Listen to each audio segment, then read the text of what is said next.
नमस्कार, DV news में आपका स्वागत है। भारत ने कनाडा के प्रधानमंत्री जस्टिन ट्रूडो से वियंतियाने में हुई बैठक के बाद स्पष्ट किया है कि दोनों प्रधानमंत्रियों के बीच कोई ठोस चर्चा नहीं हुई है। भारत ने एक बार फिर अपनी उम्मीदों को दोहराया कि कनाडा में खालिस्तान समर्थक गतिविधियों को बढ़ावा नहीं दिया जाएगा और कनाडा की जमीन से भारत विरोधी हिंसा, उग्रवाद और आतंकवाद का समर्थन करने वालों के खिलाफ सख्त कार्रवाई की जाएगी, जो अब तक नदारद है। भारत ने इस बात पर भी जोर दिया कि ऐसे तत्वों का संगठित अपराध, ड्रग सिंडिकेट्स और मानव तस्करी से बढ़ता गठजोड़ न केवल भारत के लिए बल्कि कनाडा के लिए भी चिंता का विषय होना चाहिए। भारत सरकार ने कनाडा के साथ अपने संबंधों को महत्वपूर्ण बताया, लेकिन स्पष्ट किया कि जब तक कनाडा सरकार उन लोगों के खिलाफ सख्त और प्रामाणिक कार्रवाई नहीं करती जो भारत के खिलाफ नफरत, गलत सूचनाएं, सांप्रदायिक तनाव और हिंसा को बढ़ावा देने की साजिश कर रहे हैं, तब तक संबंधों में सुधार की उम्मीद नहीं की जा सकती है।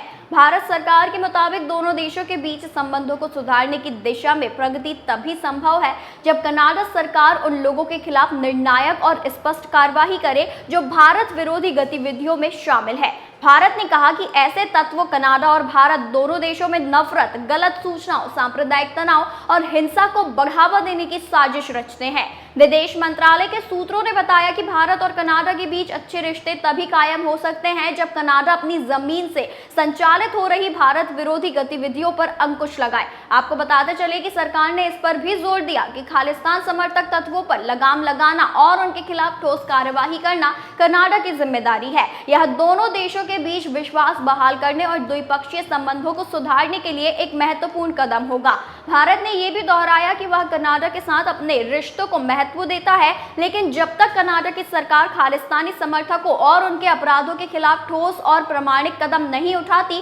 तब तक दोनों देशों के रिश्तों में सुधार की संभावना नहीं है। भारत ने यह भी कहा कि खालिस्तान समर्थक तत्वों की गतिविधियों पर लगाम लगाने और उनके खिलाफ कड़ी कार्रवाई करना कनाडा की जिम्मेदारी है ताकि दोनों देशों के बीच विश्वास बहाल हो सके।